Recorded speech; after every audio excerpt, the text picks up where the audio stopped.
Welcome chickies to the Fully Booked Penguin channel. I am Hannah and today we are doing our March reading wrap up.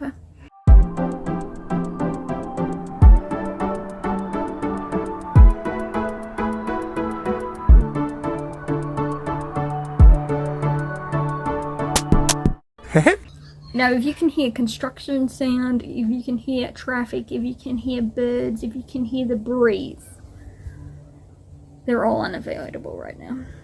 I could do this inside, but it's too dark. I am not one of these girlies with the aesthetic area with bookshelves and great lighting. I should probably grab a microphone though, so that you don't quite hear everything that's going on. Okay, so I have a little stack of books here, ready to review. The rest will come at the end of the month, but here's the first little pile. Two of them are digital, so I don't have a pile for that, obviously.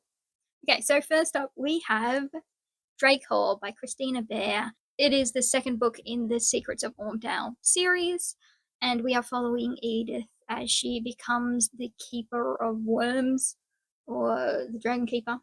And we get a lot more of the neighbor. It's a historical fantasy with the dragons and all manner of things going on. Anyway, so the neighbor, they're Drakes. There's Simon Drake as well, who's hanging around. About this book, well, a bit happened. I do have a reading vlog, so if you want more in-depth thoughts with details, go to that. I don't think there's many spoilers to it, but I do discuss it. We have Edith, and people are still trying to set her up with Simon, and they keep telling her that she and Simon would get along and that she and Simon should be together, and she's like, I don't really, like, we're friends, but even that, we're very new friends. Like, we barely know each other. And here's my thing, they always tell the girl what she should feel before she's feeling it. You guys know I'm always saying that the bloke needs to do some work or actually have some backbone to him. And in this, Edith calls Simon out and she's like, listen, here are my values and here are my, like, boundaries. If you're not going to meet me there, we're not going to have this relationship. And Simon is like, look, I have these things that I have my reasons. And she's like, yeah, but are they reasons or are they things that your family has put in place for decades and centuries that really don't make any sense? And so she calls out the stuff, but she doesn't force them out of it. She just says, listen, here are my boundaries. If you want to meet me there, great. If you don't, then you have to respect that I'm not going to join you on these certain things. So she sticks to her guns. I was so thinking, I was like, oh, they're going to make her fall for him. Just as well as everyone, and she's going to be like, oh, it's okay, Simon, here's all this work that I'm going to do despite you doing nothing. But no, she stuck to her guns, and Simon grew on me. Simon is not in the naughty corner. Other people? But again, she didn't force them to go her way, and I liked that. I was very nervous in the beginning. I was so nervous, but it ended up okay. There's a bit of dragon stuff happening. I did, when I had no clue where we were because I kind of forgot Simon had a mother in book one. I kind of just was like, I don't recall anything about the mother. Maybe it was it because the gap between reads was too far? Maybe. But also, Helena just wasn't rememberable. And honestly, I think we could have not remembered it. Simon, I was meh about him after the first book. I was like, eh. And book two, he did get better. So the characters grew on me. The dragons were dragoning. The mystery aspect was a mysterying. And I'm interested to see where the journey continues. So I did end up giving the book a 4.5 stars. Just that bit off because I can't with the female characters. I was like, there has to be consequences for your actions. And the consequence was that they get minus 0.5 of the star. But really, the message here is, if you think two people should be together, just shut up. If you're like, oh, but you two would get along really well, just let them find out that they get along really well together. You don't need to mention it.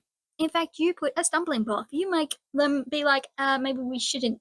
People should butt out of things that aren't their business and keep their advice that is really just annoying interference to themselves. So yeah, that was Drake Hall by Christina Baehr. 4.5 stars. Okay, so next up we have Crown of Moonlight by K.M. Shea, which is the second book in the Court of Midnight and Deception trilogy which is part of the Magiford Supernatural City collection / world. Now, in the Court of Midnight and Deception series, we are following Layla, who is half human, half fae, and she discovers that she's the Night Court's new queen, chosen by the critters, these nightmarish horses, and that she, unfortunately, has taken over the Night Court, which is in disrepair and has a giant cloud of mist approaching that is swallowing her fae land up, and then she has to deal with fae people that are semi-loyal to her, not really, because she's human. But they have to be loyal because she's their queen. But the fae find a way around that. Oh, she also has to choose a consort. And she may have chosen her assassin. Somebody tried to kill her, and she was like, you know what? All of you want something from me, and you would all plot against me. So I'm going to choose my assassin, who really doesn't want anything to do with the fae court. So there you have it. And she really hates her fae side. If she could have been human, she would have preferred that. But she's half fae, so we are following Layla, her assassin husband Rigel, and all the little critters, as people are still targeting her to try to murder her. And she is in contact with the queens and kings of the other courts. But they really are just so annoying. The Fae are so interested in power. It's because every weakness can be used against them, so they are trash, pretty much. And pretty much they are all trash. And the Paragon, I liked him in the first trilogy of the series. Hate him in this. When did he become such an annoyance? He grinds my nerves. A lot of the mystery and stuff in this was really obvious. You could tell what was happening ages before it happened. And the foreshadowing was about as blatant as the nose on your face. It really, I knew how to solve the issue with her magical kingly device from the very beginning. And Layla doesn't figure it out until, the moment of despair and requirement. But, I mean, she is very stressed out. And sometimes when you're stressed out, the brain cell doesn't brain cell.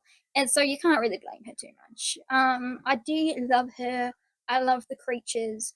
I am intrigued by Rigel. He's much better than Killian Fillion Drake. I don't like Killian Fillion Drake. Anyway, so we have Rigel. And Rigel I can actually see myself liking. And Layla is slowly admitting that she might like some parts of her fae side and her fae court. So that's kind of nice too. It's like the world's most unimpressive roller coaster, because all the loop-de-loops are just not loop-de-loops, because you already know. But I did enjoy it. It was just a bit predictable. So for that reason, I did give it a 4 stars. That's it for Crown of Moonlight by K.M. Shea, a 4 stars. Runaway, Bride and Prejudice by Emma St. Clair.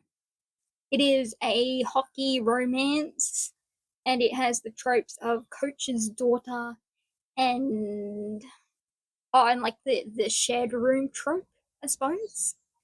He takes the couch, she takes the bed situation. You can probably tell by now that I did not enjoy this book. I gave it 2 stars, and I think that was kind of being generous, because thinking back on this book, I don't know if I liked a single thing about it. Sometimes I find romance authors, they build a world, and then at some point they have a book that just destroys everything they've created because they misconstrue characters, or it's just like, oh, that wasn't a good one. Like Elsie Silver, the last one in the Chestnut Springs series, ruined everyone else for me. Like their family pretty much got twisted, and their town, which was all small and cozy, suddenly was just the most trashiest place and family and everything on earth. And you're like, oh, well, thanks for showing us that there's a non-lovely side to everything. I already knew that because I live in the real world. I didn't need you to bring it into fruition in your little Chestnut Springs. I should probably tell you the plot of this one. So we have Van and whoever the female character is. It's the FMC's wedding day, and Van happens to stumble across the FMC's cousin and the groom, being intimate in an office, and he is like, you're gonna go admit to it. They don't. Then he's like, well, they're together kind of thing, and so everything blows up. But you see, the female main character, she was doubting it already, and really Van and her had met ages ago before she even met her fiance, and they hit it off, but then, of course, Van found out that she's the coach's daughter, and of course, the coach hates him because Van is a bit of a bad boy, but not a bad boy. He reiterates that he's bad compared to the rest of the team, but he's not. He doesn't cheat. He's not like a. He just romance. He dates around, but he wouldn't. He wouldn't two-time or anything. And it's just like, dude, you're trying to convince me you're not a bad guy, while just telling me all these reasons why they would think you were a bad guy because you put forward this thing and you've sort of played into this bad boy persona. But how could they think that you're just a bad guy? Like, but dude, you're just saying that you portrayed that. And then you're wondering why everyone believes that. It's not Boy Who Called Wolf, but it kind of similar vibes. Really nothing about this couple was great because, of course, she's just run away from her wedding and he's like helping her out. And then they're both physically attracted to each other the whole time, even though they barely know each other. But you also just said, well, she was just in a relationship. This is a bit of a rebound-esque kind of thing, but they kind of ignore it. And everyone's saying, yeah, this is a bit unwise, girly. And she's like, oh, yeah. And then the third act, disagreement, miscommunication thing, they handled it so horribly. And Van turned into the most spineless, idiotic, not manipulative. Instead of trying to clear a misunderstanding that wasn't really misunderstanding because he hadn't told her the full truth of something, and instead he sulked and then he was spiteful and pretty much waited for the girl to apologize. Even though, like, this girl just ran away from her wedding and her troubles, and then when she runs away again, you're like, how could she? It's like she doesn't know me. It's like she doesn't trust me. We've known each other for a week. How could she not know me when we barely talked about our true selves and have just been a kind of physical the entire time? Without being physical, we've just been lusting after each other pretty much. And I was like, oh, and the female character, she had no fight in her, and she seemed vocal up until the point where she would just be silent and she'd be thinking everything, but she wouldn't be saying any of it. Like, she's saying she's a people pleaser, but the moment she should be speaking in order to people please, which would be just her real feelings to the guy, she's like clams up and doesn't say anything. It's just a whole heap of like tropes and then miscommunication and then just the dumbness. And there were weird things going on that didn't make any sense. And I have found that Emma St. Clair's books in the Appy series, because she shares it with one other lady, who is Jenny Proctor, I do find that I prefer Jenny's writing over Emma's.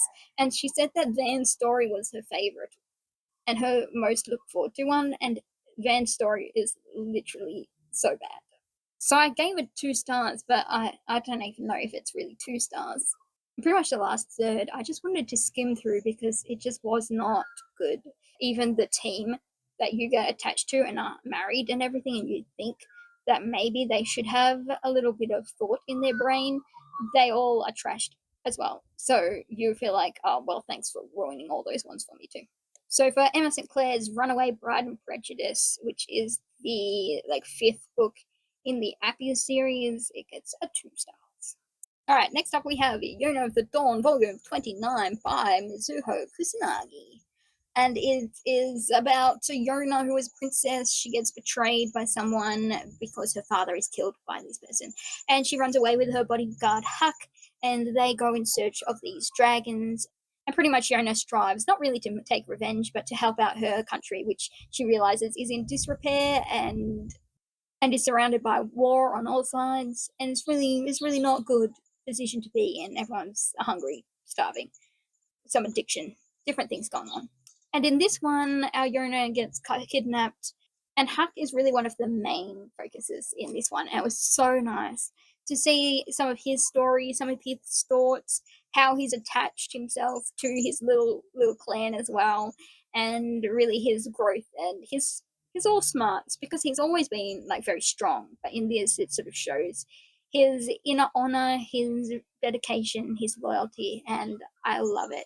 Also, Yona is a strong female character. She is just badass. She wants to protect everyone, but she realizes that the situation she's in it sucks because they want to protect her, but she just wants them to be protected. And the Fire Clan and the Kai Clan, I think it is, the Kai Empire is attacking, and they have the help of a creepy cult man who previously wanted to take the dragons and pretty much experiment on them. It just wasn't a good time. So there's a lot of war and strategies flying around in this one because there's this battle and also just some lovable found family, but also there's going to be tears because it's a war and people die. And you're like, no, every time your side loses a troop, you're like, I hate this. There are several spots in this where I wish I could like screen capture it, frame it, because there were such cute moments. And I just wanted to hug them, literally just to come in, everyone group hug. I'm sure it's no surprise, but I gave it 5 stars. The character development in this, the strategy and politics in this were there, but not too bad. And just Huck and Yona and the dragons and the Ao and just the fire tribe and just everyone was just except for creepy cold man. I hate creepy cold man. Therefore, Yona of the Dawn Volume 29 by Mizuho Kusanagi is at 5 stars all round. Woo! Alright, the next one we have is A Stepmother's Marchen by Spice&Kitty, and the illustrations are by ORKA. Look at that. Look how pretty, gorgeous, wonderful. Now this follows Shuri, who becomes the stepmother of these 4 children. She marries a really old man. The old man pretty much raises her to be the Marchioness until his eldest son is able to take over the family, and she knows this. But she yearns for family. She wants to actually be a good mum to her kids. The thing is, in the first lifetime, yes, because she time looped. She was living and then she had an accident in a carriage and she went back to just after her husband's funeral. And so she gets to redo things, but she tries to do different things. She knows kind of what's happening, the kind of political and family aspects, so she can try and combat it. But things do go a little bit differently. In this one, poor little Jeremy, our eldest lad, he does get in a bit of trouble due to the crown prince. And Shuri has to step up and try to garner some alliances, garner some help so that she can help Jeremy not get punished too bad. And so there was a lot of politics, intrigue, different sides. The church in this is bad. They use some biblical stuff, but they twist it. As do a lot of, cults and churches in the past. They're like, let me twist this to my own agenda and then say that it's from God. You're like, no. I think you're gonna reach the judgment day and you might find things a little bit different, my dude, but Also, because Shuri has changed things around, some of the other relationships in the world have started to change too, and it's just as good. I guess they are families, so it's not really fan family, but it is. It's just family dynamics that are good and wholesome. Johans. He wasn't a good guy, was he? He wasn't a horrible man in the aspect of, he didn't take advantage of his child wife. But at the same time, he did. In a mental kind of fortitude kind of way. And I expect we're going to find out more about our Shuri's struggles, because there was a lot of pressure. He put a lot of pressure on her, a lot of responsibility that whatever age she was, like 14, 13, I don't know. He can't be a good guy. There are more bad guys and villains outside of, obviously, Johans, but at the same time, no. But the artwork, again, is fabulous, and the story is intriguing. It keeps you guessing all the different ties. You're like, are they good guys? Are they bad guys? Are they allies? Are they trying to stab us in the back?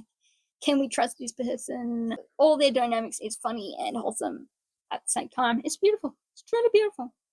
Anyway, so that was volume 3 of A Stepmother's Marchen, and it is by Spice&Kitty, and the illustrations is by ORKA. So 5 stars, of course. Some books, really, all they deserve is 5 stars, and this series is one of them.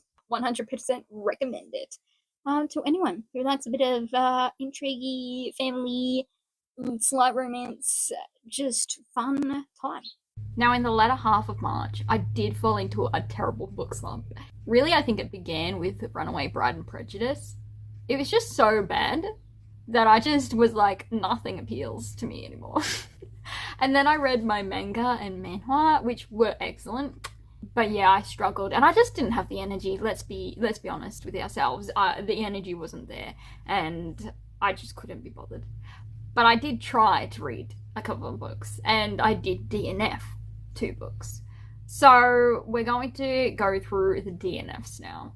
It's just going to be a short section here at the end. The first book I DNF'd, and this is just like solid DNF, I'm not going to pick it up again, and that is Tales of Deltora by Emily Roeder. You may recall I have been going through the Deltora Quest series, and I found them to be lackluster towards the end. And this is prequels, and they kind of give really creepy vibes. They're really short. They're only a couple of pages long, most of them. But it gives you like prequel stories and tales. Obviously, it's Tales of Deltora. Here's the thing. I was reading through and I realized I just did not care. I realized I didn't need to feed myself this, and I knew that the payoff wouldn't be anything because they're all pre the Deltora Quest series, and even the Deltora Quest series ended flat as a pancake and I hated it. So I was like, do I care for Deltora anymore? And I realized I just don't. The books on the shelf look cute, but in the end, do I enjoy any of them other than the first volume of like whatever it was, 8 books? No, I really don't. And I realized I was just reading it for the sake of reading it and getting it off my TBR. And so I just was like, you know what? No. So I am DNFing permanently the Deltora series. I may be unhauling the Deltora series. There is an animated series that I liked, and I think that's really what got me attached to the series. But as I read the books, I realized, other than the first one and the odd fun storytelling technique, like with the puzzles, I didn't hold as much love for the characters or anything. It's gotta go. It's gotta go. Alright, the next one on our list is Elsie Silver's Wild Side, which is the 3rd book in the Rose Hill romance small town series. Now this book follows Tabitha and Reese, who we saw in the previous 2 books. So in this, Tabitha's sister passes away, and the sister had a son, Milo, and they were living in the sort of extra downstairs apartment thing of Reese. And in her will, the sister appointed Reese as Milo's guardian, and supposedly went ahead and told Reese that she didn't want her own family to be part of Milo's life, pretty much. Bagged them out and said horrible things about them. And then, meanwhile, Tabitha was an excellent aunt, very supportive and very heartbroken over the death of her sister, and really wants to be the guardian of Milo, but of course, the sister signed over the rights to Reese. Anyway, so then there's some beef between the two, because Reese thinks that Tabitha was a neglectful sister and aunt, which she wasn't, and Tabitha is mad at Reese because he now has guardianship of Milo, who isn't even family, has nothing to do with him other than he was his downstairs neighbour. Anyway, so they have beef and they're going at it, and they're lusting after each other because they met when the sister moved in downstairs, and they kind of flirted and etc, etc. I got 35% into the book, and they were getting an arranged marriage for Milo's sake, i.e. so Tabitha could have a partial guardianship over Milo. Here's the thing, the whole thing is meant to be for Milo's sake, but Milo gets like 2 lines of dialogue in the entire book up to where I was, and really had no interactions with either of them. Like, we're just there getting the angsty back and forth of like, oh, I find him hot, but he's so infuriating, and oh, she's hot, and there's something about her that's, you know, but also her sister said she was trash. And here's the thing, I don't know why they don't just go, well, the sister is obviously lying. And it was just like, why am I reading this? Because it's just them thinking about groping each other and then arguing when they could just communicate. Realised the sister obviously had something in mind, or, I don't know, was just crazy. That might be the end product, was just she was crazy, but otherwise it was so Tabitha didn't ruin her life with her child or something like that, and instead ruin her life because her sister gave over guardianship of her nephew to some random guy and never told anyone about it, and then lied about her, bagging her out and stuff, because that wouldn't hurt. That wouldn't ruin a person's life. But having a child who she loves and adores and looks after all the time would. That's the only explanation I can guess at. I could look up spoilers, but I just don't even care to look up spoilers, to be honest. The reasons I DNF'd was like, one, it was too lusty after each other, but also angry at each other, and it's not my thing. I have to skip over like the lusty bits because I'm like, ugh, disgusting. And maybe that's just me. I know it's the genre where it's very lusty, very physical based, and then they hate each other, but they also want to smooch each other, whole thing, and I'm just not into that. Also, two, I didn't care about Tabitha or Reese, and the only person I cared about was Milo, and it seemed like I was the only one who cared about Milo. And yet these two were fighting over him, but really, I was like, where is Milo though? What is Milo going through right now? And three, nothing that I had heard really made me want to continue anyway. So thus, in the end, I DNF'd The Wild Side by Elsie Silver. So that's the books I finished and DNF'd this month. I'm hoping April is a better reading month, but we'll see. There will be videos upcoming to see how I go with that. But until next time, that is our March wrap up.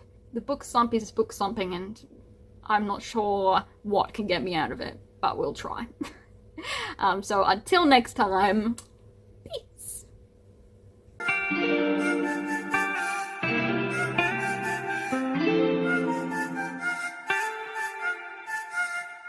T26